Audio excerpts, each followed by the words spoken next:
जी sir.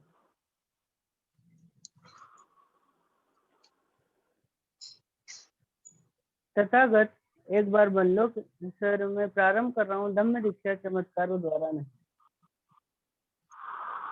Tathagata एक बार बल्लों के साथ उनके नगर अनुपी में विहार कर रहे थे।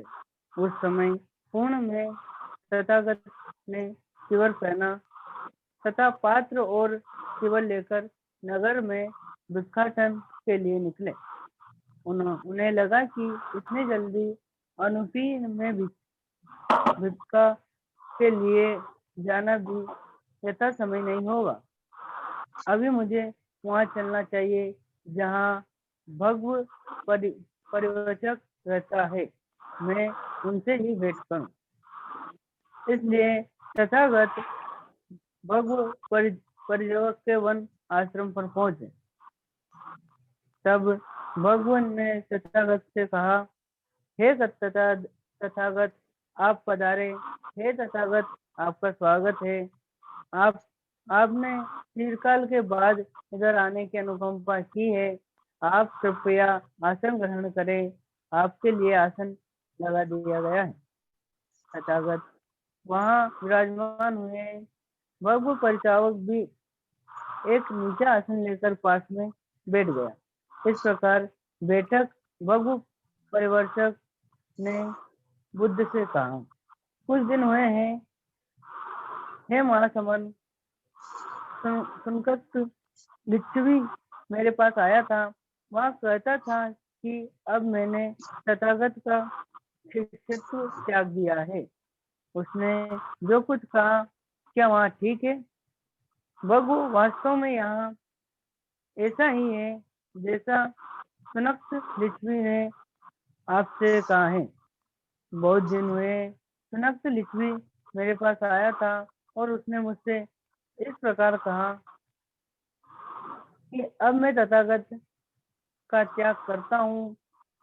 अब से मैं तथागत का शिष्य नहीं रहूंगा।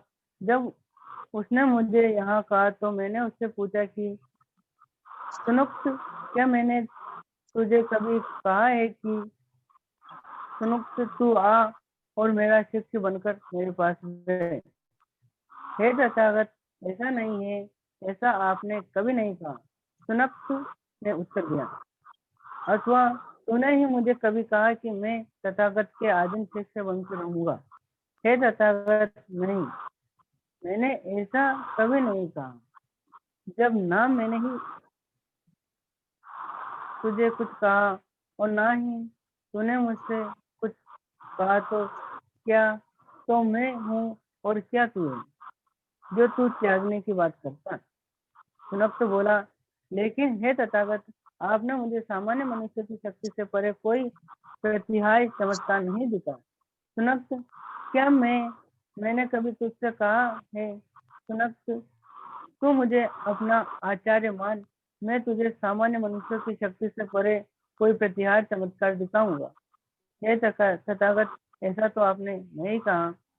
अथवा सुनुक्त, तूने ही मुझसे कभी कहा मैं तथागत को अपना आचार्य स्वीकार करने के लिए तैयार हूँ, तो कि तथागत मुझे सामान्य मनुष्य की शक्ति से परे कोई प्रतिहार चमत्कार दिखाएंगे? हे तथागत, नहीं, मैंने ऐसा नहीं कहा। जब ना मैंने ही तुझसे कहा और ना ही तूने मुझसे कहा तो क्या मैं हूँ और क्या तू है? मूर्ख, जो तू त्यागने की बात करता है। मनुष्य, तू क्या सोचता है? चाहे मनुष्य की शक्ति से परे प्रतिहार चमत्कार दिखाया जाए और चाहे न दिखाया जाए, क्या जो धम्म में सीखता हूँ उसका यही उद्देश्य नहीं है कि जो धम्म के अनुसार आचरण करेगा वह अपने सुख का नाश करे? हे तथागत, चाहे प्रतिहार चमत्कार दिखाया जाए और चाहे न दिखाया जाए, निश्चय से तथागत की दम देशना का ही यही उद्देश्य है। लेकिन भगव सुनक्त मुझसे कहता रहा कि तथागत सृष्टि के आरंभ का रहस्य मुझे नहीं बता सकते। अच्छा, तो सुनक्त, मैंने तुझसे कभी कहा है कि आज सुनक्त तू मेरा शिष्य बन जा मैं तुझे सृष्टि का प्रारंभ का पता बताऊंगा। हे तथागत, आपने ऐसा नहीं कहा। तथागत, तूने ही मुझसे कभी कहा कि मैं तथागत का शिष्य बनूंगा, क्योंकि आवाज कम हो रहा है, मुझे इसमें बढ़ाने का आवाज है ना? नहीं, इसमें तो बढ़ा हुआ है। प्रारंभ कर ऐसे बताएंगे। हेलो, ऊपर कर देना, यही है आवाज की आवाज। जयगन सर, आवाज में कोई प्रॉब्लम आ रही है? ठीक आ रही है।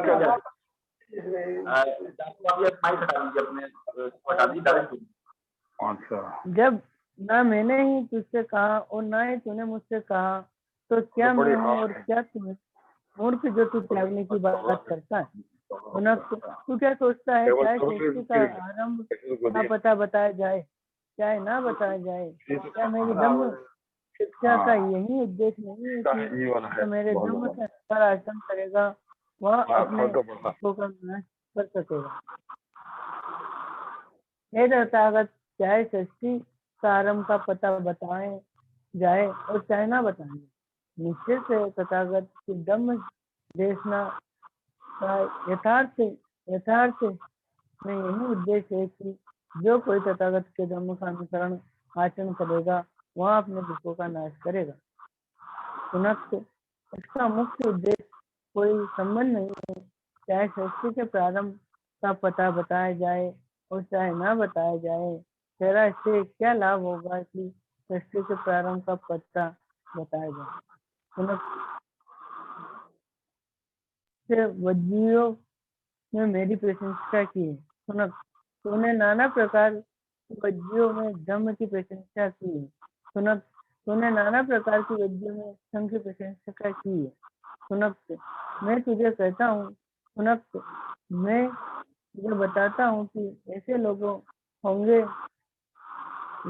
जो तेरे बारे में ऐसा कहेंगे कि सुनक ऋषि तथागत की आजीविका में निर्मल जीवन व्यतीत करने से असमर्थ रहा। असमर्थ होने के ही कारण उसने दम्भ विनय को त्याग दिया और हीन मार्ग अपना लिया। हे प्रभु, इसी प्रकार मेरे कहे जाने पर सुनक लिखी इस दम्भ विनय को छोड़कर चला गया, जैसे वह व्यक्ति जिसका अकल्याण सुनिश्चित हो। तथागत के दम्भ विनय को छोड़कर चले जाने के कुछ ही समय बाद सुनक ने लोगों को कहा, यह बताना प्रारंभ कर दिया कि तथागत परिशुद्ध ज्ञान और अंतर्दृष्टि में कुछ प्राकृतिक नहीं है। तथागत का दम्भ जिनकी अपने संबोधित और व्यक्तिगत खोज का ही फल है, और जो कोई अपने कल्याण के लिए इस दम्भ का श्रवण करता है और उसका पालन करता है, उसे दुख का अंत करने के लिए मार्ग दर्शन प्राप्त होता है। यद्यपि सुनक अपनी समझ में बुद्ध की निंदा ही कर रहा था, लेकिन वह जो कुछ लोगों को कह रहा था वह सच ही था, क्योंकि तथागत ने अपने धर्म प्रचार में किसी भी परामानुषिक बात अथवा किसी प्रतिहारी चमत्कार आदि का प्रयोग नहीं किया।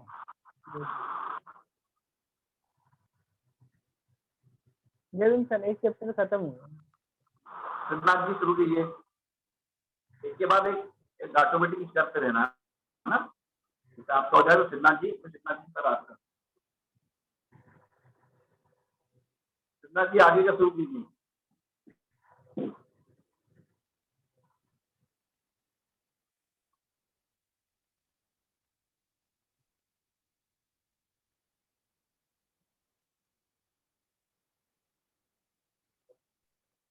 आवाज आ रही मेरी? जी सर, आ रही है जी। एक बार तथागत बुद्ध 500 भिक्षुओं के महान भिक्षु संघ के साथ राजगृह और नालंदा के बीच महापथ पर जा रहे थे। उसी समय सुप्रिय परिवारजक भी अपने शिष्य ब्रह्मदत्त के साथ राजगृह और नालंदा के बीच महापथ पर चला जा रहा था। उस समय सुप्रिय परिवारजक नाना प्रकार से तथागत बुद्ध की निंदा कर रहा था, धम्म की निंदा कर रहा था, संघ की निंदा कर रहा था, लेकिन उसका एक शिष्य तरुण ब्रह्मदत्त नाना प्रकार से भगवान बुद्ध की प्रशंसा कर रहा था, धम्म की प्रशंसा कर रहा था तथा संघ की प्रशंसा कर रहा था। इस प्रकार वे दोनों गुरु और शिष्य परस्पर विरोधी मत प्रसारित करते हुए तथागत और भिक्षु संघ के पीछे पीछे कदम बढ़ाते हुए चले जा रहे थे। अब भिक्षु संघ सहित तथागत रात्रि विश्राम के निमित्त अंबल टीका वन में राजयोधान में ठहरे। इसी प्रकार सुपी परिवारजक और तरुण शिष्य ब्रह्मदत्त भी वहीं रुका और वहां उस विश्राम स्थल पर ही गुरु शिष्य का वही विवाद जारी रहा। प्रातःकाल बहुत से भिक्षु उठे और वहां एकत्र हुए तो उनकी बातचीत का विषय सुपी और ब्रह्मदत्त का परस्पर विवाद ही था।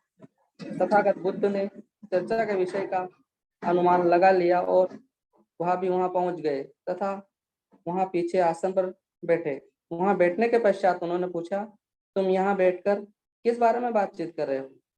तुम्हारी आपसी चर्चा का विषय क्या है? उन्होंने तथागत बुद्ध से सारी बात बता दी। तब तथागत ने इस प्रकार कहा, भिक्षुओं, यदि कोई मेरी निंदा करे, धम्म की निंदा करे अथवा संघ की निंदा करे तो इसकी तुम्हें चित्त में ना ही दूषित भावना रखनी चाहिए, ना ही इससे तुम्हारे हृदय में जलन होनी चाहिए, इससे तुम्हारे मन में द्वेष भी नहीं आना चाहिए। यदि तुम इस कारण क्रोध करोगे या मन में दुखी होगे तो क्या तुम्हारी स्वविजय के मार्ग में बाधक होंगे। यदि जब कोई बुद्ध धम्म या संघ की निंदा करे और तुम उससे क्रोधित तथा उद्विग्न हो जाओ तो क्या तुम उसका निर्णय कर सकोगे कि तुमने जो कुछ कहा वह ठीक कहा या नहीं? तथागत यह निर्णय नहीं कर सकेंगे। लेकिन जब दूसरों लोग मेरी निंदा करें, धम्म की निंदा करें तो गलत है, तुम्हें उसे गलत बताना चाहिए और कहना चाहिए कि अमुक कारण से यह बात सत्य नहीं है, यह बात हम में नहीं पाई जाती है और यह बात हम में नहीं होती है। लेकिन भिक्षुओं, दूसरे लोग मेरी प्रशंसा भी कर सकते हैं, धम्म की प्रशंसा कर सकते हैं, संघ की प्रशंसा कर सकते हैं। तुम कहोगे कि वे किस प्रकार के लिए कह रहे हैं? कोई कह रहा है कि श्रावण गौतम प्राणी हिंसा का त्याग कर जीव हिंसा से विरत रहते हैं। उन्होंने दंड और तलवार का सर्वदा त्याग कर दिया है। वह कठोर व्यवहार से विरत है। वह करुणा के सागर हैं। वह सभी प्राणियों के प्रति करुणामय रहते हैं। इस प्रकार कोई भी सामान्य आदमी भगवान बुद्ध की चर्चा करते हुए इस प्रकार प्रशंसा कर सकता है। अथवा वह यह भी कह सकता है कि श्रावण गौतम आदिनादान से विरत होकर जो उसका नहीं है उसे लेने की इच्छा से रहित होकर विहार करते हैं। जो दिया जाता है उसे ही वह ग्रहण करते हैं और अपेक्षा करते हैं कि दान स्वतः उसके पास आ जाएगा। वे अपना जीवन ईमानदारी और पवित्रता से व्यतीत करते हैं। अथवा वह कह सकता है कि श्रावण गौतम आप ब्रह्मचर्य से विरत होकर ब्रह्मचर्य युक्त होकर विहार करते हैं। वे अपने आप को मैथुन धर्म से, हीन धर्म से अलग रखते हैं। अथवा कह सकते हैं कि श्रावण गौतम मिथ्या भाषण का त्याग कर मूषावाद से अलग रहते हैं। वह सत्य ही बोलते हैं, वह सत्य से नहीं हटते हैं। वह विश्वसनीय रहकर संसार के प्रति कभी अपने वचन से भंग नहीं करते हैं। अथवा वह कह सकता है कि श्रावण गौतम अपने आप को किसी की झूठी निंदा से दूर रखते हैं। वह यहाँ से कुछ सुनते हैं, उसे लोगों से झगड़ा करने के इरादे से दूसरी जगह नहीं कहते हैं। वह कहीं और सुनकर उसे लोगों से झगड़ा करने के इरादे से यहाँ नहीं कहते हैं। इस प्रकार वह बटे हुए लोगों का मेल मिलाप कराने वाले हैं, मित्रों की मैत्री बढ़ाने वाले हैं, वह शांति स्थापित करने वाले हैं, उन्हें शांति प्रिय हैं, वह शांति के लिए प्रयत्नशील रहते हैं तथा ऐसे ही शब्दों का व्यवहार करते हैं जिससे शांति की स्थापना हो। अथवा वह कह सकता है कि श्रवण गौतम कटु शब्दों का त्याग कर कठोर वाणी से दूर रहते हैं। जो वाणी निर्दोष होती हैं, जो वाणी सुनने में आनंददायक होती हैं, जो वाणी अच्छी लगने वाली हैं, जो वाणी हृदय को छू लेने वाली होती हैं, शिष्ट होती हैं, लोगों को प्रसन्न करती हैं, लोगों का मन हर लेने वाली होती हैं, ऐसी ही वाणी वो बोलते हैं। अथवा वह कह सकता है कि श्रवण गौतम आशा बातचीत का त्याग कर बेकार की बातचीत से दूर रहते हैं। वह समय अनुसार सत्य के अनुसार अर्थ भरे शब्द बोलते हैं। वह धम्म पर उचित और संघ के अनुशासन पर बोलते हैं, समय पर बोलते हैं, ऐसी वाणी बोलते हैं जो सभी के दिल में घर कर लेती हैं। उदाहरण सहित बोलते हैं, विषय अनुसार ही बोलते हैं। अथवा वह कह सकता है कि श्रवण गौतम बीजों या पौधों को हानि पहुंचाने से अपना आप को दूर रहते हैं। वह केवल एक बार ही भोजन ग्रहण करते हैं। वह रात को भोजन ग्रहण नहीं करते। वह अपराह्न में भोजन ग्रहण करने से विरत रहते हैं। वह मेलों, नृत्य, गायन और संगीत को देखने सुनने में विरत रहते हैं। वह माला पहनने, सुगंधियों, लेप से स्वयं को अलंकृत करने से विरत रहते हैं। वह बड़ी और ऊंची शैयाओं का उपयोग करने से दूर रहते हैं। वह चांदी सोने को स्वीकार करने से भी दूर रहते हैं। वह कच्चा अन्न स्वीकार करने से दूर रहते हैं। वह स्त्रियों और लड़कियों को स्वीकार करने से दूर रहते हैं। वह दास दासियों को स्वीकार करने से दूर रहते हैं। वह भेड़ बकरियों को स्वीकार करने से दूर रहते हैं। वह मुर्गे मुर्गियों तथा सूरों को स्वीकार करने से दूर रहते हैं। वह हाथियों और गाय, बैलों, घोड़ों तथा घोड़ियों को स्वीकार करने से दूर रहते हैं। वह उसर या बोई हुई जमीन को स्वीकार करने से दूर रहते हैं। वह मध्यस्थ अथवा संदेशवाहक बनने से दूर रहते हैं। वह किसी भी वस्तु को खरीदने बेचने से दूर रहते हैं। वह तराजू या बटखरों से किसी को ठगने से दूर रहते हैं। वह रिश्वत, वंचना, ठगी के टेढ़े मेढ़े रास्तों से अलग रहते हैं। वह किसी के अंग भंग करने, हत्या करने, किसी को बांधने, किसी को लूट लेने तथा किसी के साथ हिंसा करने में विरत रहते हैं। भिक्षुओं, ऐसी कुछ बातें हैं जो एक सामान्य आदमी तथागत की प्रशंसा में कह सकता है, लेकिन इस कारण उन्हें आनंदित नहीं होना चाहिए। तुम्हारा चित्त खुशी से नहीं भर जाना चाहिए। यदि तुम ऐसा करोगे तो तुम्हें तुम्हारी स्व-विजयी में बाधा पड़ेगी।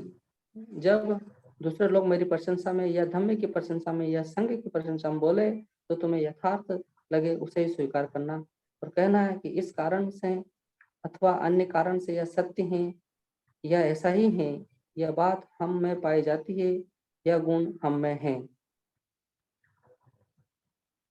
सर ये समाप्त हो गया।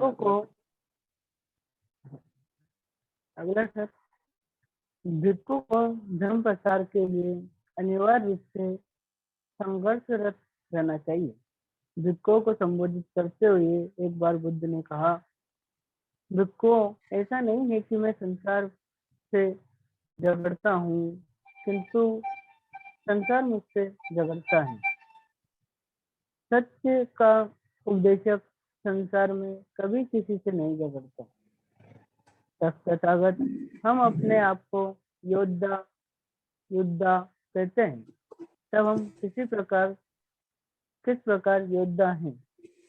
भिक्षु, हम युद्ध करते हैं, इसलिए हम योद्धा कहलाते हैं। तथागत हम किस बात के लिए युद्ध करते हैं। भिक्षु, हम श्रेष्ठ शील के लिए युद्ध करते हैं, श्रेष्ठ अप्रमाद के लिए युद्ध करते हैं, श्रेष्ठ प्रज्ञा के लिए युद्ध करते हैं, इसलिए हम योद्धा कहलाते हैं। जहाँ शील को खतरा हो, संघर्ष से पीछे मत हटो, ऐसे में मौन मत रहो। ये भाग खत्म हो गया। चौथा भाग भिक्षु और ग्रस्त। भिक्षा का बंधन। भिक्षा की डोरी से बंधे हुए भिक्षु और ग्रस्त। भिक्षु संघ एक संगठित संस्था थी जिसकी सदस्यता सभी के लिए उपलब्ध नहीं थी। भिक्षु संघ का सदस्य बनने के लिए किसी प्रवर्जित के लिए परिवारजक होना ही पर्याप्त नहीं था। एक परिवारजक उपसंपदा प्राप्त करने के बाद इस संघ का सदस्य बन सकता था। संघ एक स्वतंत्र संस्था थी। वह अपने संस्थापक से भी स्वतंत्र थी। वह स्वतंत्र थी वह जिसे चाहे उसे अपना सदस्य बना सकती थी। विनय पिटक के नियमानुसार वे किसी भी सदस्य की सदस्यता समाप्त कर सकती थी। भिक्षा ही मात्र वह डोरी थी जिससे भिक्षु और गृहस्थ परस्पर बंधे हुए थे। भिक्षु तो भिक्षा पर ही निर्भर रहते थे और गृहस्थ उन्हें भिक्षा प्रदान करते थे। गृहस्थ लोग संगठित नहीं थे। किसी व्यक्ति ने के संघ के लिए जानने दीक्षित करने पर संघ दीक्षा अथवा समारोह का आयोजन होता था। संघ दीक्षा के अंतर्गत व्यक्ति की संघ तथा धम्म में दीक्षा दोनों ही शामिल थी, लेकिन लोगों के लिए कोई अलग धम्म दीक्षा नहीं थी। जो धम्म में तो दीक्षित होना चाहते थे किंतु संघ का सदस्य नहीं बनना चाहते थे। इसका एक परिमाण था गृह त्याग करके गृहहीन परिवारजक की स्थिति में रहना। यह एक गंभीर कमी रह गई। यह कमी उन कारणों में से एक थी जो अंततः भारत से बुद्ध धर्म को लुप्त हो जाने के कारण बनी। इसी पृथक धम्म दीक्षा के न होने के कारण ग्रस्त एक धम्म से दूसरे धम्म में जाने के लिए स्वतंत्र था। इससे भी बुरी बात यह थी कि बुद्ध धम्म के साथ साथ वह कोई दूसरा धम्म भी अपना सकता था। अगला भाग है परस्पर प्रभाव। लेकिन भिक्षु के लिए भिक्षा का बंधन पर्याप्त था जिसके द्वारा ऐसा कोई भिक्षु किसी पथभ्रष्ट ग्रस्त को सही रास्ते पर ला सकता है। इस संबंध में अंगुत्तर निकाय में वर्णित नियम विनय ध्यान देने योग्य हैं। इन प्रतिबंधों के अतिरिक्त किसी भी गृहस्थ का यह सामान्य अधिकार था कि वहां किसी भी भिक्षु के दोष अथवा दुराचरण की शिकायत दूसरे भिक्षुओं से कर सके। जैसे ही ऐसी शिकायत बुद्ध को सुनने को मिलती थी तो वहां इसकी जांच करते थे। शिकायत सही होने पर वहां विनय के संबंधित नियमों में ऐसा संशोधन कर देते थे जिससे भविष्य में ऐसे दुराचरण की पुनरावृत्ति न हो सके जो संघ के विरुद्ध एक अपराध बन जाए। विनय पिटक और कुछ नहीं मात्र ग्रस्तों द्वारा की गई शिकायतों को सुनकर किए गए सुधारों का ही एक पिटारा है। भिक्षुओं और ग्रस्तों में ऐसा ही आपसी संबंध था।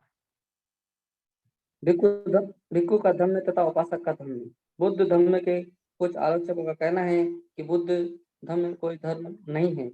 इस प्रकार की आलोचना की और कोई ध्यान नहीं दिया जाना चाहिए, लेकिन यदि कोई उत्तर देना ही हो तो कहा जा सकता है केवल बुद्ध धम्म ही यथार्थ धम्म है और जो ऐसा नहीं करते हैं उन्हें धम्म की परिभाषा अवश्य बदल लेनी चाहिए। दूसरे आलोचक इतनी सीमा तक नहीं जाते। वे इतना ही कहते हैं कि एक धम्म के रूप में बुद्ध धम्म केवल भिक्षुओं से ही संबंधित है। इसका सर्वसाधारण से कोई सरोकार नहीं है। बुद्ध धम्म ने जन साधारण को अपने दायरे से बाहर ही रखा। तथागत बुद्ध के प्रवचनों में भिक्षु को संबोधन इतने अधिक बार आता है कि इससे आलोचना को बल मिलता है।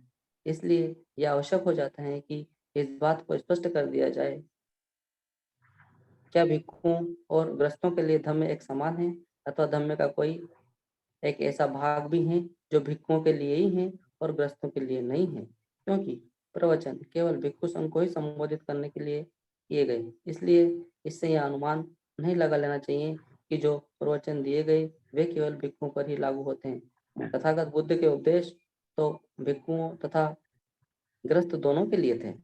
तथागत बुद्ध को जब ग्रस्तों का ही ध्यान था तब उन्होंने पंचशीलों, अष्टांगिक मार्ग तथा 10 परमिताओं का उपदेश दिया। यह बात स्वभावतः इतनी आते हैं, इसके लिए किसी तरह की आवश्यकता ही नहीं है। जिन्होंने गृह त्याग नहीं किया है और वे क्रियाशील ग्रस्त जीवन व्यतीत कर रहे हैं, उनके लिए पंचशील, अष्टांगिक मार्ग तथा 10 पारमिताओं का पालन आवश्यक है। ग्रस्तों से ही इनके उल्लंघन की संभावना की जा सकती है, भिक्षु से नहीं। जिसने गृह त्याग किया है, जो क्रियाशील ग्रस्त जीवन में संलग्न नहीं है, जिसके द्वारा इनके उल्लंघन की अपेक्षा नहीं की जा सकती। इसलिए बुद्ध ने जब धम्म प्रचार शुरू किया तो यह मुख्य रूप से ग्रस्तों के लिए ही था। केवल अनुमान प्रमाण पर ही निर्भर रहने की आवश्यकता नहीं है। इस आलोचना का खंडन करने के लिए हमारे पास प्रत्यक्ष साक्ष्य प्रमाण हैं। निम्नलिखित प्रवचनों का उल्लेख किया जा सकता है। एक बार जब तथागत बुद्ध अनाथ पिंडिक के जेतवनाराम में ठहरे हुए थे, उस समय दूसरे 500 उपासकों के साथ धार्मिक नाम का एक उपासक वहां आया और तथागत को अभिवादन कर एक और बैठ गया। एक और बैठे हुए धम्मचक उपासक ने तथागत को संबोधित करते हुए कहा, तथागत बेघर भिक्षुओं और ग्रस्त उपासकों दोनों का एक सा क्या शील है? तथागत उपासकों सहित उपस्थित भिक्षुओं को अपने अपने शील की जानकारी देने की कृपा करें। तथागत ने कहा, भिक्षुओं ध्यान देकर सुनो, बताए हुए नियमों का स्मरण करो। मध्यांतर, दोपहर बाद, पिंडपात, भिक्षाटन के लिए मत जाओ। समय रहते भिक्षा ग्रहण करो। असमय भिक्षाटन करने वाले के लिए जाल बिछा रहता है। भोजन से पहले अपने मन को रूप, शब्द, गंध, रस तथा स्पर्श की आसक्ति से मुक्त रखो। भिक्षा ग्रहण कर चुकने पर अकेले लौटो और एकांत में बैठकर स्थिर चित्त से विचार करो, जो भटके नहीं। सज्जनों से बातचीत करते हुए तुम्हारा विषय धम्म सिद्धांत ही होना चाहिए। भिक्षा, विहार, शैया व पानी से सफाई आदि को साधनों से अधिक और कुछ मत समझो। भिक्षु द्वारा इन सभी चीजों का अनासक्त उपयोग उसे निष्कलंक कमल की तरह बना देगा, जो पानी में रहकर भी पानी से अलग रहता है। जब मैं ग्रस्तों के शील की बात करता हूँ, उनसे मुझे यह कहना है, किसी प्राणी की हत्या मत करो, किसी की जान नहीं लो, न ही हत्या का समर्थन करो। सबल हो या दुर्बल, कैसा भी कोई प्राणी हो, किसी की भी हिंसा न करे। सभी प्राणियों से मैत्री करो। किसी ग्रस्त को जानबूझकर ना चोरी करनी चाहिए, ना करानी चाहिए। जो दूसरे दे वही ग्रहण करना चाहिए। व्यभिचार को आग का गड्ढा समझकर उससे दूर रहें और स्त्री गमन से दूर रहें। सभा हो या कचहरी, उसे असत्य को प्रोत्साहन नहीं देना चाहिए, उसे असत्य का त्याग करना चाहिए। इस नियम का पालन करें। शराब ना पिए, किसी को शराब ना पिलाएं, शराब पीने का समर्थन ना करें। इस बात का विचार करें कि शराब आदमी को पागलपन की ओर ले जाती है। शराब के नशे में मूर्ख लोग पाप कर्म करते हैं तथा दूसरों को पाप करने के लिए प्रेरित करते हैं। इसलिए इस पागल बना देने वाले व्यसन से दूर भागें। यह मूर्खों का स्वर्ग है। प्राणी हिंसा ना करे, चोरी ना करे, झूठ ना बोले, नशीले पदार्थों से बचे और व्यभिचार से दूर रहे। उपोषित दिनों में उपोषित व्रत ग्रहण करे। उस दिन अष्टशीलों का पालन करे। प्रातः काल के समय पवित्र श्रद्धा युक्त चित्त के साथ 8 शीलों को ग्रहण करें। बुद्धिमानी का व्यवहार करें। अपनी सामर्थ्य के अनुसार भिक्षुओं को भोजन तथा पेय पदार्थों का दान करें। अपने माता पिता की भली प्रकार से सेवा करें। जीविका का सदाचार से युक्त साधन अपनाएं। इस प्रकार जो ग्रस्त दृष्टा से धम्म पालन करेगा, वह दिव्य लोक को प्राप्त होगा। इससे वह स्पष्ट होता है कि भिक्षुओं और ग्रस्तों का धम्म एक समान ही था। हाँ, दोनों की ओर से अपेक्षाओं में अंतर अवश्य है। भिक्षुओं के लिए 5 व्रत अनिवार्य हैं। उसे यह व्रत अवश्य ही लेना है कि प्राणी हिंसा नहीं करे। उसे यह व्रत लेना है कि वह दूसरों को उस संपत्ति में अपना नहीं बनाएगा जो उसे नहीं दी गई है। उसे यह व्रत धारण करना है कि वह झूठ नहीं बोलेगा। उसे यह व्रत लेना चाहिए कि वह किसी भी पराई स्त्री से काम संसर्ग नहीं रखेगा। उसे यह व्रत लेना चाहिए कि वह कभी किसी भी नशीले पदार्थ का सेवन नहीं करेगा। ये सभी के सभी नियम ग्रस्त पर भी लागू होते हैं। भेद इतना है कि भिक्षु के लिए वे अनुलंघनीय व्रत हैं, किंतु ग्रस्त के लिए वे नैतिक कर्तव्य तथा स्वेच्छा से ग्रहण किए जाने वाले शील हैं। इसके अतिरिक्त दो अंतर और भी हैं जो दान देने योग्य हैं। एक भिक्षु निजी संपत्ति नहीं रख सकता है, जबकि एक गृहस्थ निजी संपत्ति रख सकता है। एक भिक्षु परिनिर्वाण में प्रविष्ट होने के लिए स्वतंत्र है, जबकि गृहस्थ के लिए निर्वाण ही पर्याप्त है। भिक्षु और गृहस्थ में ये समानताएं और असमानताएं हैं, लेकिन दोनों का धर्म एक ही है। पांचवा भाग।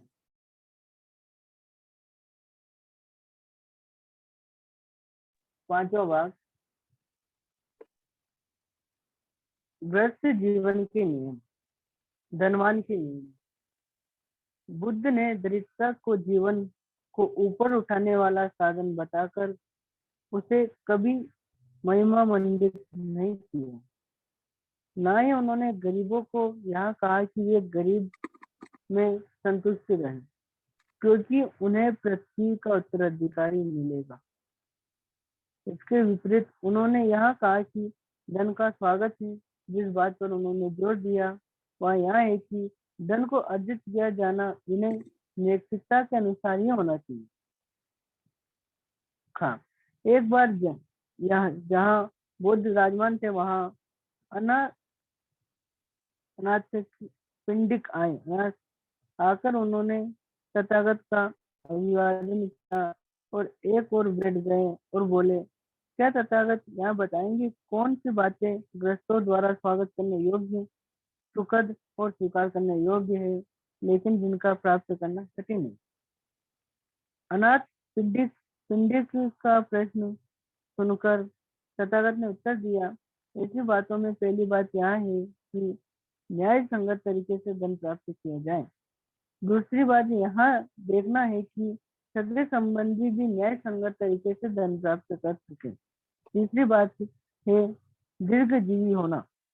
इन तीनों बातों की प्राप्ति दुनिया भर में स्वागत करने योग्य है, सुखद है, स्वीकार करने योग्य है, किंतु इनका प्राप्त करना कठिन है। इसके लिए पहले 4 शर्त पूरी करनी आवश्यक है। वे हैं श्रद्धा रूपी आशीर्वाद, शील रूपी आशीर्वाद और सद्गुण पूर्ण आचरण, उदारता रूपी आशीर्वाद तथा प्रज्ञा रूपी आशीर्वाद का होना। श्रद्धा रूपी आशीर्वाद तथा विश्वास का अर्थ है तथागत के बारे में श्रेष्ठ ज्ञान, जो बताता है कि वहाँ अर्थ है, सम्यक संबुद्ध है, ज्ञान का आचरण से युक्त है, सुगत है, लोक के जानकार है, अनुत्तर है, दुर्दमरणीय पुरुषों का दमन करने वाले सारथी है तथा मनुष्य के शाक्ता है। शील रूपी आदर्शवाद या सद्गुणपूर्ण आचरण के अंतर्गत आते पाणिपात, जीव हिंसा, अदिन्नादाना, चोरी, कामेशु मिथ्याचारा, काम भोग संबंध मिथ्याचारा, मूसावादा, असत्य तथा सोरा मेज मज्जा पमाद चांटा, शराब आदि निश्चित वस्तुओं के सेवन से दूर रहना। उदार रूपी आशीर्वाद के अंतर्गत आता है कि कंजूसी के कलंक से दूर रहना, उदार बने रहना, खुला हाथ रखना, दूसरों को दान देने में आनंदित होना, दाता और दानशील होना। प्रज्ञा रूपी आशीर्वाद किस बात के अंतर्गत आता है? प्रज्ञा को जान लेना इस बात में है कि जिस गृहस्थ का मन लोभ, लालच, वश, कंजूसी, देश, आलस्य, चंद्रा तथा चित्त की व्यग्रता से वशीभूत रहता है, वहाँ अकुशल कर्म करता है। जो करना चाहिए वैसा ना करके वहाँ सुख और सम्मान से वंचित रह जाता है। लोभ, कंजूसी, देश, आलस्य, चंद्रा चिंता की अस्थिरता तथा संदेश चित्त के धब्बे हैं। जो गृहस्थ अपने चित्त को इन धब्बों से मुक्त कर लेता है, वहाँ बहुल प्रज्ञा हो जाता है, विलुप्त प्रज्ञ हो जाता है, उसकी बुद्धि निर्मल हो जाती है, वहाँ पूर्ण ज्ञानी हो जाता है। इस प्रकार उसी ढंग से बहुत परिश्रम के साथ बाहुबल से सचित पसीना बहाकर कमाया गया धन महान आशीष है। ऐसा गृहस्थ अपने आप को सुखी और आनंदित करता है तथा आनंद मग्न रहता है।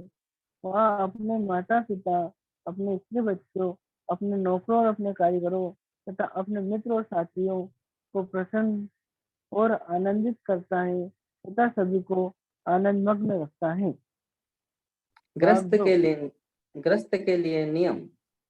इस विषय पर भगवान बुद्ध के विचार उस उद्देश्य से प्रकट होते हैं जो उन्होंने सिगाल को दिया था। उस समय तथागत बुद्ध राजगिरा के बेलुवन में कलंद कलिप निवास में विहार कर रहे थे, जहां गिलहरियां दाना चुगती थी।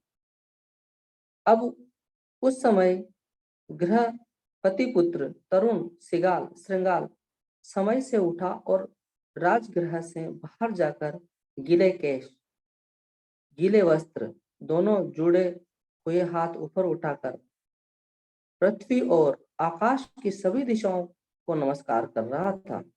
पूर्व, पश्चिम, उत्तर, दक्षिण तथा नीचे पाप बिंदु और ऊपर गिरोह बिंदु। उस दिन तथागत समय रहते ही प्रातःकाल चीवर पहन पात्र तथा चीवर ले राजगृह में भिक्षाटन के लिए निकले।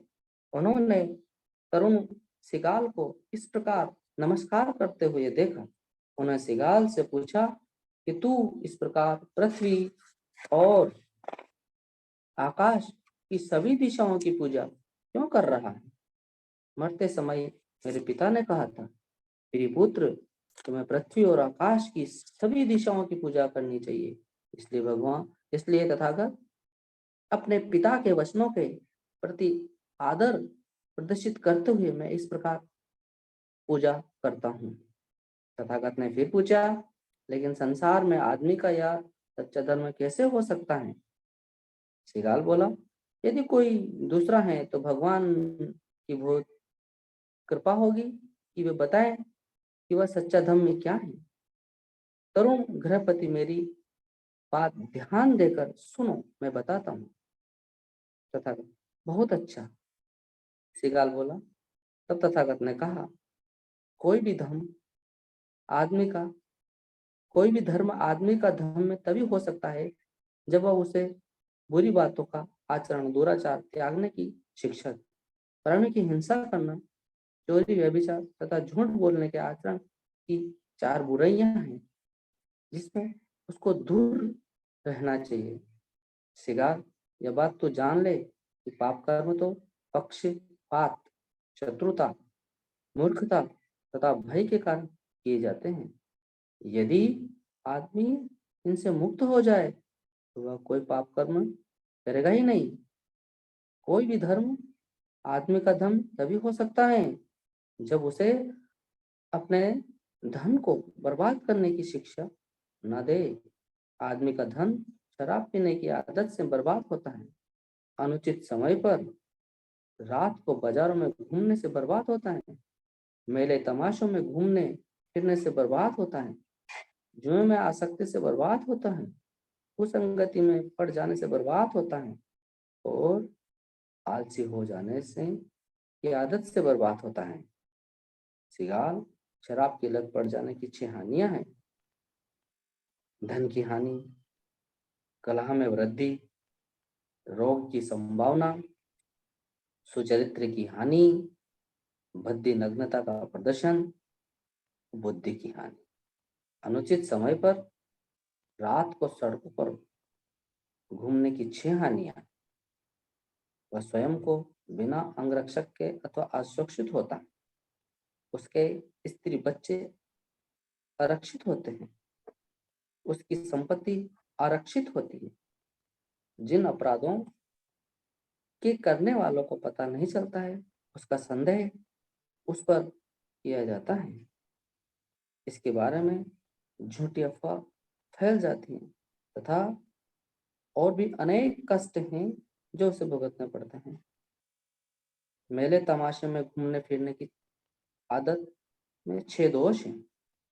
वह हमेशा यही सोचते हैं कि नाच कहाँ हो रहा है, गाना कहाँ हो रहा है, साज बजाना कहाँ हो रहा है, मुशायरा कहाँ हो रहा है, झांझ मजीरा का बजाना कहाँ हो रहा है, ढोल कहाँ बज रहा है। जुए में आसक्ति की 6 हानियां। जीतने पर घृणा का पात्र बनता है, हारने पर अपने धन की हानि से दुखी होता है, उसकी जीविका का साधन नष्ट हो जाता है, अदालत में उसके वचन का कोई मूल्य नहीं होता है, वह मित्रों तथा राज कर्मचारियों की घृणा का पात्र बन जाता है तथा उससे कोई विवाह संबंध स्थापित नहीं करना चाहता है, क्योंकि लोग कहते हैं कि जुआरी कभी अपनी पत्नी का पालन पोषण नहीं कर सकता। कुसंगति की 6 हानियां। कोई जुआरी, कोई व्यभिचारी, कोई शराबी, कोई ठग, कोई वंचक, झांझेबाज अथवा कोई भी हिंसक उसका मित्र बन जाता। आलसी होने की 6 हानियां हैं। बहुत ठंड है कहकर काम नहीं करता, बहुत गर्मी है कहकर वह काम नहीं करता है, बहुत जल्दी है कहकर वह काम नहीं करता है, बहुत देर हो गई है कहकर वह काम नहीं करता है, बहुत भूख लगी है कहकर वह काम नहीं करता है तथा बहुत खालियां हैं कहकर वह काम नहीं करता है, और जो उसे करने चाहिए थे वे सब काम बिना यही रह जाते हैं। इसलिए नया धन अर्जित नहीं कर पाता है, और जो अर्जित होता है वह भी नष्ट हो जाता है। कोई भी धर्म आदमी का धर्म तभी हो सकता है जब वह आदमी को इस योग्य बनाए कि वह पहचान सके कि उसका सच्चा मित्र कौन है। मित्र जैसे लगने वाले 4 तरह के लोगों को शत्रु समझना चाहिए। जो लोभी हो, बातों की कमाई खाने वाला, लोभी एवं पेटू, केवल बातें बनाने वाला, काम का नहीं, तथा चापलूस तथा मांगने वाला। इनमें से प्रथम को केवल मित्र के रूप में शत्रु समझना चाहिए, क्योंकि वह बातों की कमाई खाने वाला होता है। वह देता कम है, मांगता अधिक है, वह अपना कर्तव्य भी भय के कारण करता है, वह सदा अपने कर्तव्य का ही ध्यान रखता है। जो लोभी एवं पेटू होता है उसे भी मित्र रूप में शत्रु ही समझना चाहिए, क्योंकि वह अपनी भूतकाल की मित्रता की शेखी ही बगाड़ता है और भविष्य की मैत्रीपूर्ण व्यवहार की बात करता है। वह खोखले वचन मात्र से ही लाभ उठाना चाहता है, किंतु जब कुछ सहायता करने का समय आता है तो वह अपनी असमर्थता प्रकट कर देता है। जो केवल बातें बनाने वाला हो किंतु काम का नहीं हो, उसे मित्र रूप में शत्रु ही समझना चाहिए, क्योंकि वह बुराई करने की स्वीकृति देता है, भलाई के काम में अनिच्छा प्रकट करता है, वह मुंह पर प्रशंसा करता है, पीठ पीछे तुम्हारी निंदा करता है। जो चापलूस तथा मांगने वाला साथी हो उसे भी मित्र के रूप में शत्रु ही समझना चाहिए, क्योंकि असमय बाजार में घूमने के समय भी वह समय ही वह साथी होता है। जब तुम मेले तमाशे देखते हो फिरते हो तो वह तुम्हारा साथी होता है। जब तुम जुआ सिद्धांत जी थोड़ा सा तो थोड़ा तेज बोलिएगा, जी स्लो कम आवाज आ रही है। जी आप हाँ, जो कंटिन्यू चापलूस करिए। तथा मांगने वाला साथी हो वह मित्र के रूप में शत्रु ही समझना चाहिए, क्योंकि असमय बाजार में घूमने के समय ही वह साथी होता है। जब तुम मेले तमाशे देखते फिरते हो तो वह तुम्हारा साथी होता है। जब तुम जुआ खेलते हो, खेलने में लगे हो तो वह तुम्हारा साथी होता है। 4 तरह के मित्रों को सच्चा मित्र बनाना चाहिए। जो सहायक हो, जो सुख दुख का साथी हो, जो अच्छा परामर्श देता हो तथा जो सहानुभूति रखता हो। जो सहायक हो उसे सच्चा मित्र बनाना चाहिए, क्योंकि जब तुम असुरक्षित होते हो उस समय वह तुम्हारी सुरक्षा करता है। जब तुम्हारी संपत्ति सुरक्षित रहती है उस समय वह उसकी सुरक्षा करता है। जब तुम भयभीत होते हो तो उस समय वह तुम्हारा शरण स्थान होता है। जब तुम्हें काम करने होते हैं तो वह तुम्हारी आवश्यकता से दुगनी वस्तु तुम्हें उपलब्ध कराता है। जो सुख दुख के साथी हो उसे सच्चा मित्र जानना चाहिए, क्योंकि वह तुम्हें अपने भेद बता देता है, वह तुम्हारे भेद को छिपा रखता है। तुम्हारी मुसीबत में वह तुम्हारा साथ नहीं छोड़ता है, वह तुम्हारे लिए अपने जीवन तक को अर्पित कर देता है। जो सद परामर्श देता हो उसे सच्चा मित्र जानना चाहिए, क्योंकि वह उसे बुराई से रोकता है। वह तुम्हें शुभ कर्म करने के लिए प्रेरित करता है। जो बातें तुमने पहले नहीं सुनी ऐसी बातें वह सुनाता है। वह तुम्हें मुक्ति का मार्ग दिखाता है। जो सहानुभूति रखता हो उसे भी सच्चा मित्र बनाना चाहिए, क्योंकि वह तुम्हारे बुरे दिनों पर खुश नहीं होता है। तुम्हें समृद्धशाली देखकर वह खुश होता है। तुम्हारे बुराई करने वालों को वह रोकता है, तुम्हारी प्रशंसा करने वालों की वह प्रशंसा करता है। तथागत ने बताया, किसी को 6 दिशाओं की पूजा करने की शिक्षा देने के बजाय जो धर्म मानव धर्म में होता है वे 6 शिक्षाएं देता है। वह अपने माता पिता का आदर सत्कार करे, वह अपने गुरुओं का आदर करे, अपनी स्त्री तथा अपने बच्चों को प्यार करे, अपने मित्रों तथा साथियों से स्नेहपूर्ण व्यवहार करे, अपने सेवक और श्रमिकों की सहायता करे तथा अपने धम्म गुरुओं का सम्मान करे। बच्चों के लिए नियम, माता पिता की सेवा। ठीक है, अब यहीं रोकते हैं। आप दोनों ने बहुत ही अच्छा वाचन किया है, अच्छा प्रयास था। अब मैं अध्यक्ष उद्बोधन के लिए माननीय के बोस साहब, माननीय एडवोकेट के बोस साहब राष्ट्रीय कार्यकारिणी सदस्य हैं, बिहार से हैं, उनको बुलाना चाहूंगा। आवाज आ रही है? जी सर, आ रही है। महाकारुणिक गौतम बुद्ध एवं बोधिसत्व डॉक्टर भीम अम्बेडकर एवं समस्त महापुरुषों को नमन। मीटिंग में शामिल सभी बंधुओं को, भाइयों बहनों को नमो बुधाय, जय भीम। आज का जो विषय है बहुत ही मार्मिक है, लेकिन विषय से पहले हम कुछ बताना चाहेंगे कि पढ़ना उद्देश्य हमारा नहीं है। पढ़ रहे हैं, हर सप्ताह पढ़ रहे हैं, लेकिन जैसे बुद्ध का एक लाइन याद रखें कि कोई भी कार्य के पीछे कारण होता है, तो पढ़ना जो हम लोग को होता है वो कार्य है। उसका कारण क्या है? कारण ये है कि यथासंभव, 100% नहीं बोल रहे हैं, लेकिन यथासंभव उसको इस्तेमाल में लाना है। अगर रखते रह गए, इस्तेमाल में नहीं लाए, तो तोता में और हम लोग में कोई फर्क नहीं। बहुत कड़वा बात बताते हैं, क्योंकि दिमाग में बैठना चाहिए। पहले भी हम बोल चुके हैं, बुद्धा का एक शब्द अगर याद रखें, एक, तो B for Buddha and B for behaviour, खत्म। एक शब्द में, इसे शॉर्ट तो हो नहीं सकता। इसलिए अगर आप बुद्ध को जानते मानते हैं तो अपना बिहेवियर सुधार। अब रह गया कि बिहेवियर सुधरेगा कैसे?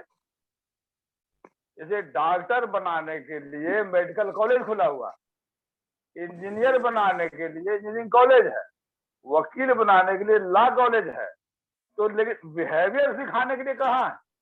ही नहीं। कश्मीर से कन्याकुमारी तक नहीं है कि हम दावे के साथ कर सकते हैं।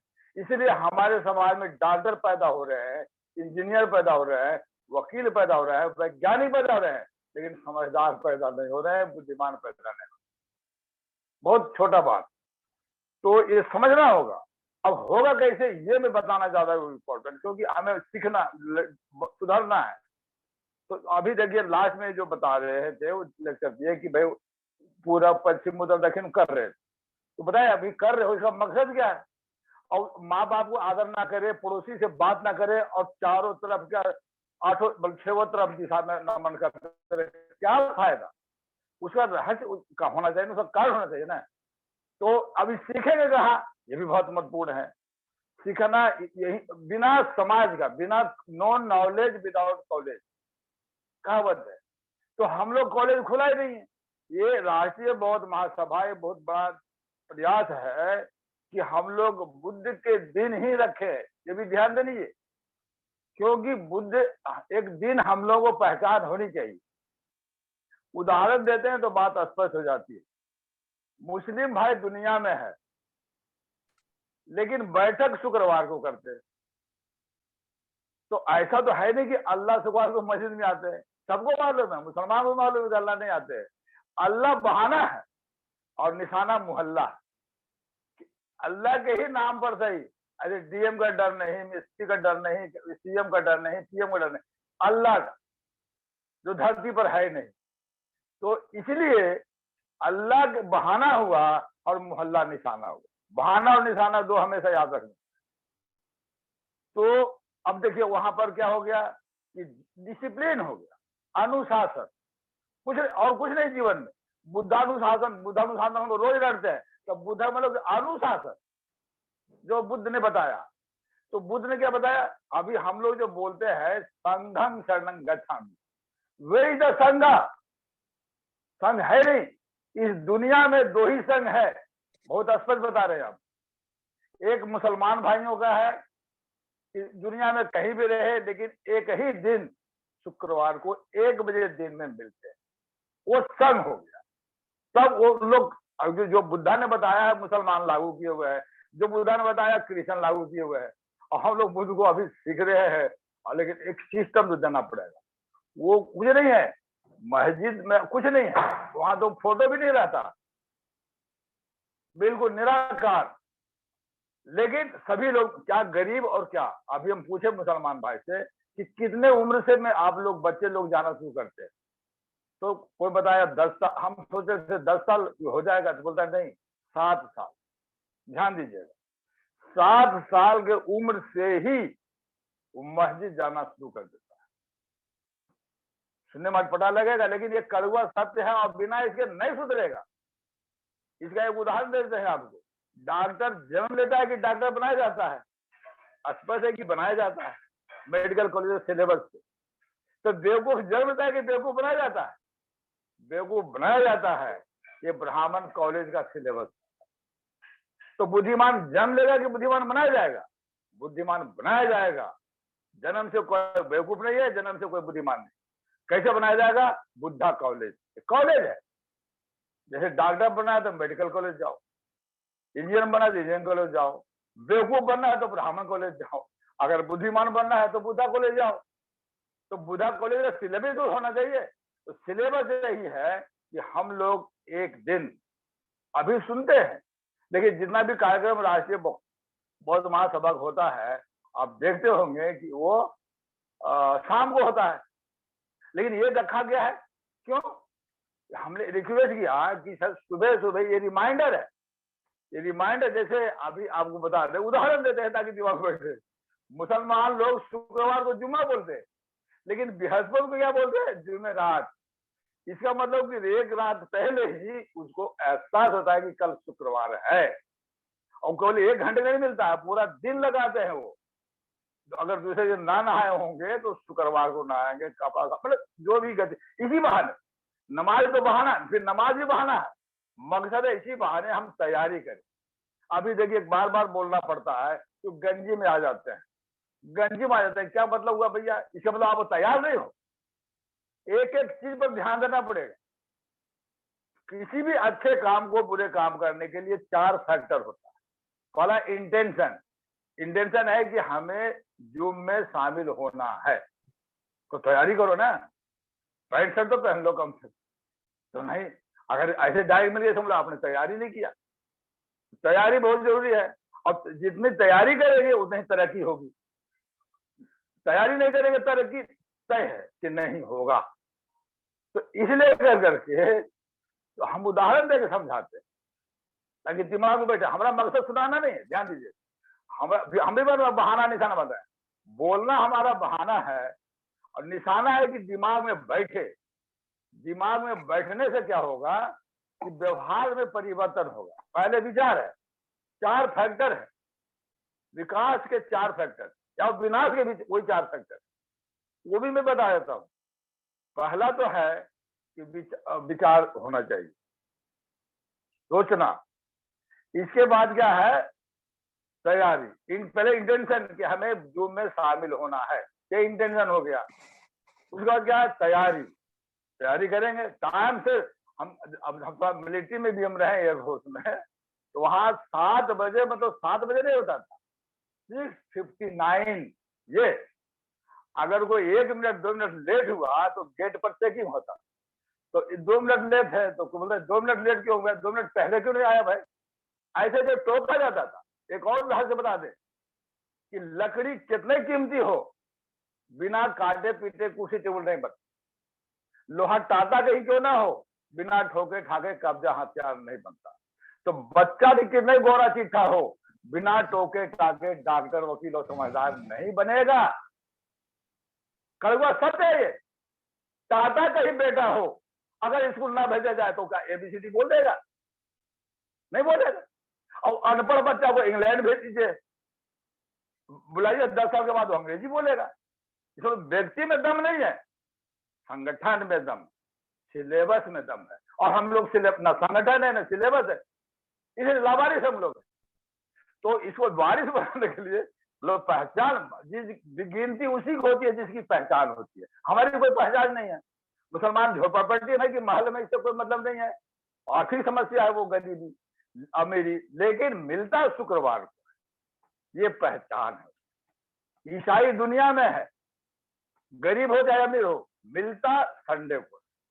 तो ना तो संडे को ईश्वर आने वाले हैं चर्च में, और ना ही फ्राइडे को गॉड आने वाला, अल्लाह आने वाले हैं। लेकिन इसी बहाने मोहल्ला में एक संघ बन जाता है, और उसमें किसी PM DM CM का मर्जी नहीं चलेगा।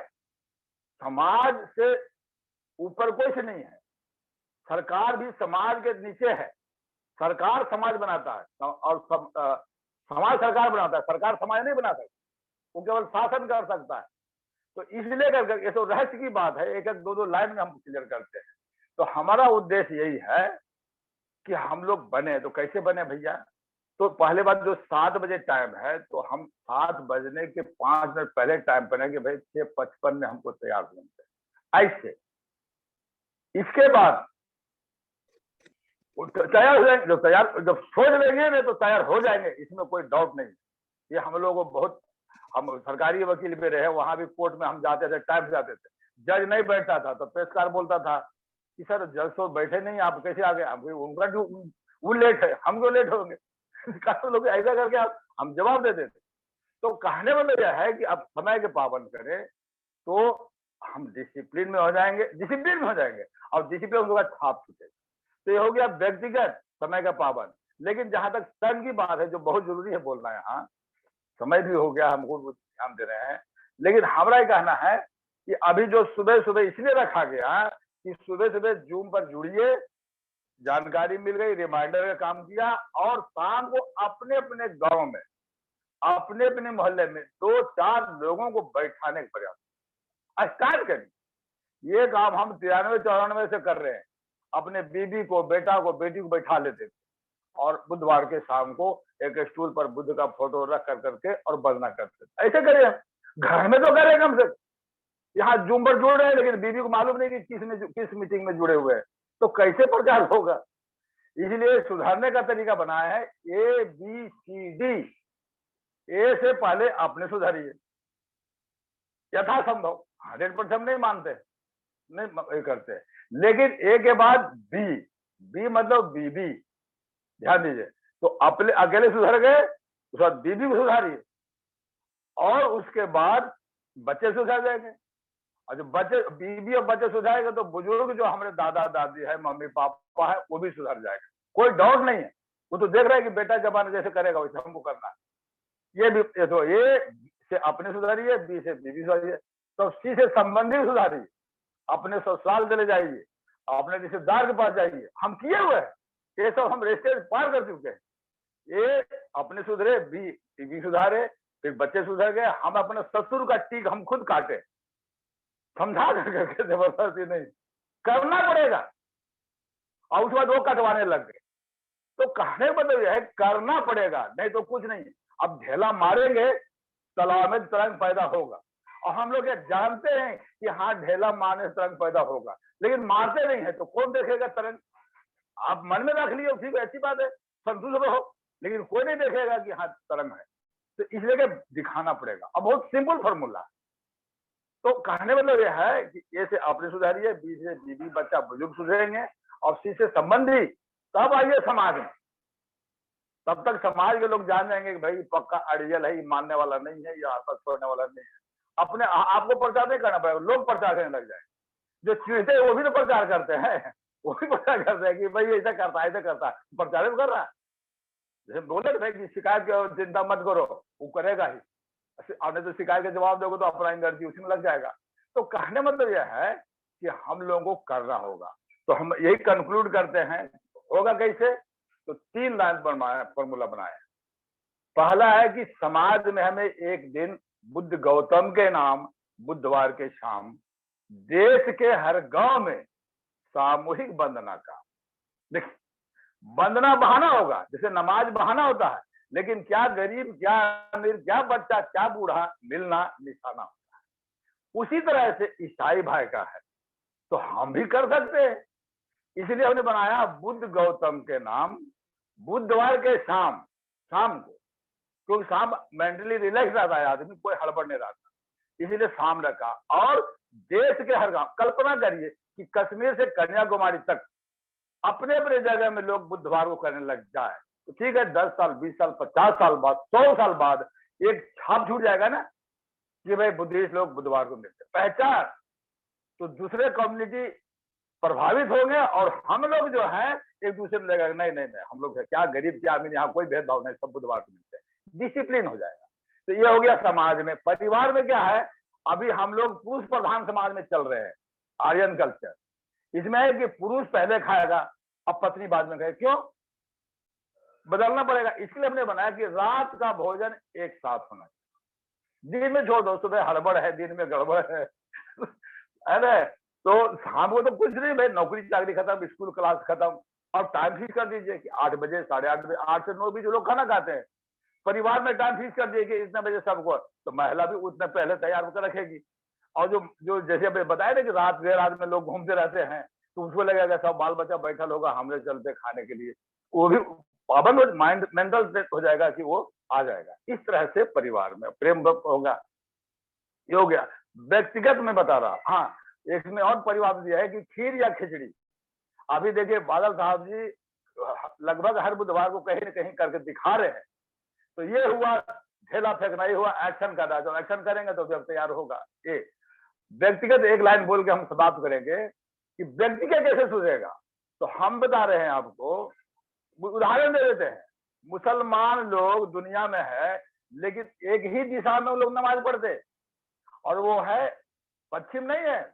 इंडिया के लोग पश्चिम बोलते हैं, पश्चिम नहीं है, वो है मक्का। मक्का के जो पश्चिम है वो पूरब करते। तो इस तरह से कल्प मतलब उदाहरण दे रहे हैं ताकि दिमाग में बैठ जाए।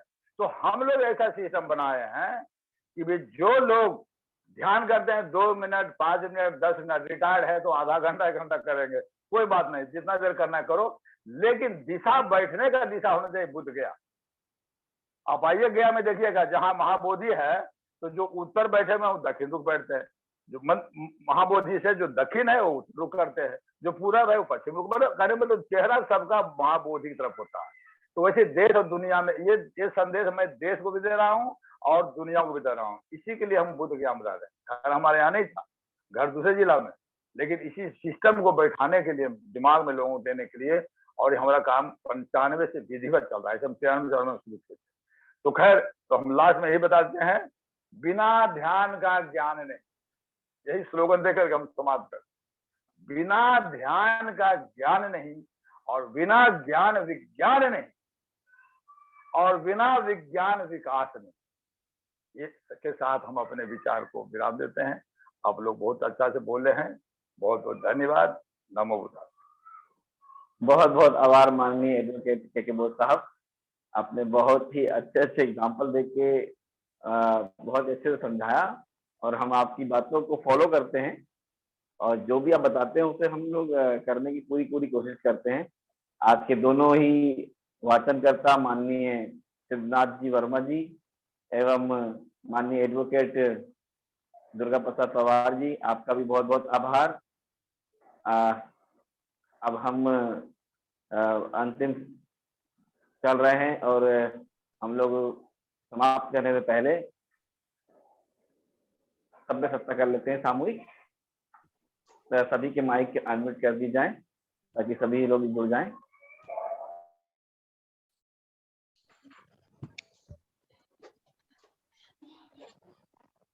सभी लोग हाथ जोड़ लें। सत्ता सुखी हन्तु सभ्ये हन्तु चके सभ्ये भद्राणि पश्यन्तु मा किञ्चित् सभ्ये सत्ता सुखी हन्तु सभ्ये हन्तु चके भद्राणि सभ्ये सत्ता सुखी हन्तु सभ्ये हन्तु चके सभ्ये भद्राणि पश्यन्तु मा किञ्चित्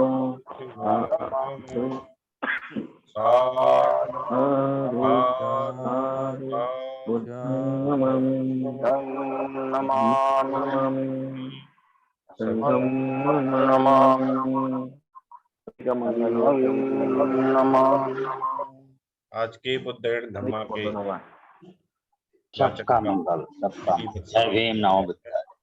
उपस्थित सभी आदरणीय जनों को जय भीम, नमो बुद्धाय।